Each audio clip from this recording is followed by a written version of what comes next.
more texts. Just to give you an update on my friend, she's left the hospital. They did not need to put a stent in her heart, but they're trying to get her blood pressure down because it's through the fucking roof. Now,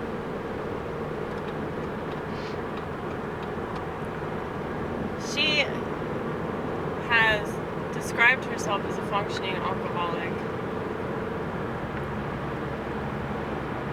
Her doctor knows about her pot habit. She said that she doesn't have any desire to drink or vape anymore, but the doctor said that she can still eat gummies. So at least there's that. But I bet you that the marijuana is probably contributing to her anxiety more than the other stuff. I mean, vaping's really bad for your chest though. Alcohol is bad for a number of reasons, but I don't know if it contributes to anxiety.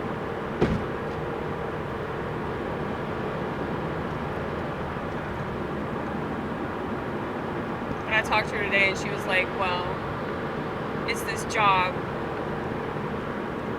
I was like, well, I mean, yeah, I'm sure it is, but if you're an anxious person, like, you're gonna be anxious anywhere, you know? Like, you're gonna take your anxiety somewhere else. But I think her having a heart attack is the result of her, you know, doing all these other things to try to sort of subdue her mental and emotional state, but that can only work for so long, you know, like if you're drunk, you're high, like that's gonna stop, and then you gotta do it again, and then whatever you're doing is gonna have side effects. So I just feel bad for her, even though it's like she's doing it to herself, but it seems like the only way that you can continue to abuse your body is like, you know, just figuring out different ways to do that.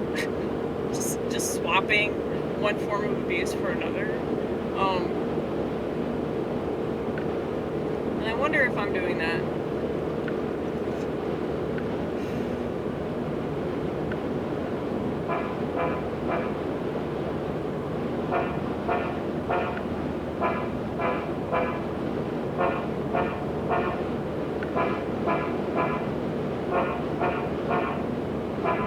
So where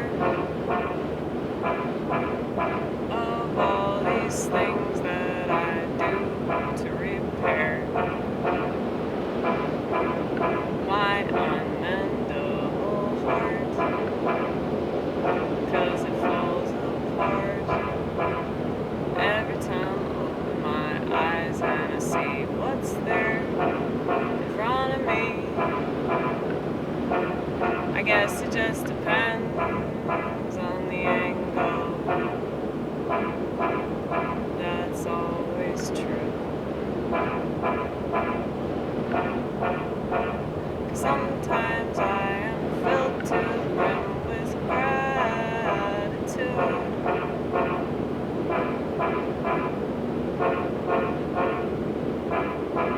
But it's the full spectrum of emotion, and I wouldn't have it any other way.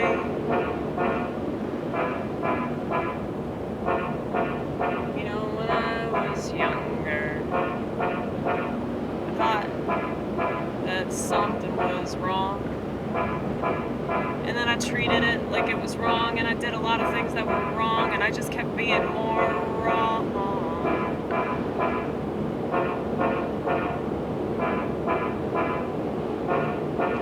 I think it's important to look at things like it's a passing phase, perhaps.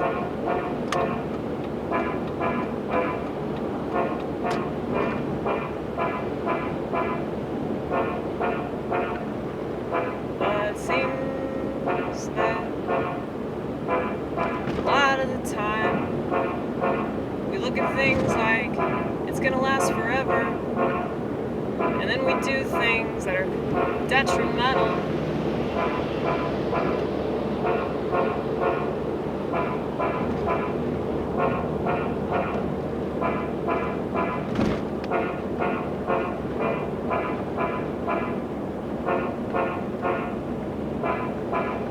I wish it didn't have to be this hard. But then again, if it wasn't, I would appreciate when things are easy. That's a joke. That's a joke. What isn't a joke?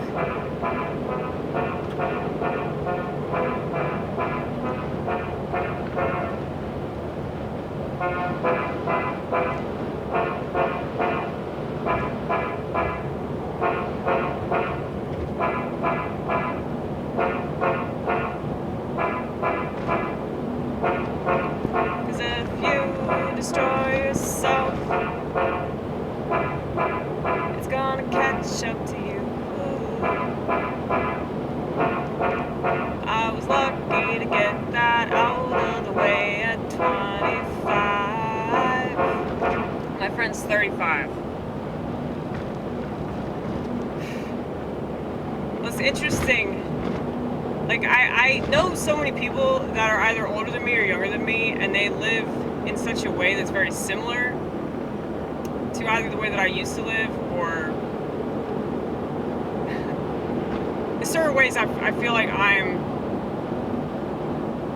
I still do stuff like habitually that I know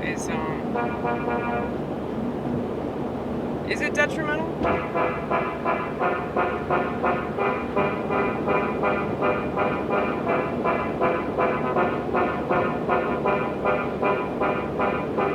My pineal gland is all the way open.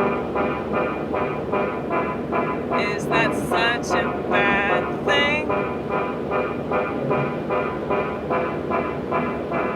I mean, if it robbed me of my motivation, I could understand. But it really doesn't, though. If I were to smoke pot, for sure, I wouldn't do anything.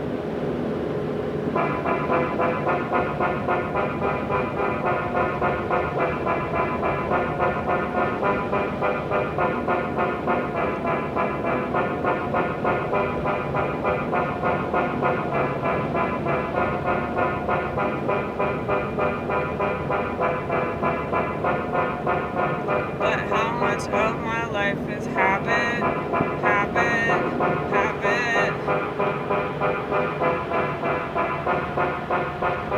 Why does it have to be a bad thing? I think that everybody has got to figure it out for themselves, and if they don't, and it seems like they're trying to live somebody else's life with somebody else's mind, and that never really worked for me, so I own every last decision. I own every mistake. Didn't have to be a mistake. If I learned something, then nothing's a mistake. No, nothing's a mistake. But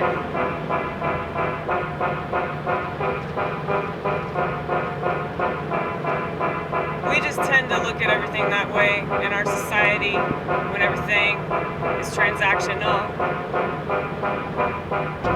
Everything's a simple math equation. Isn't that terrible?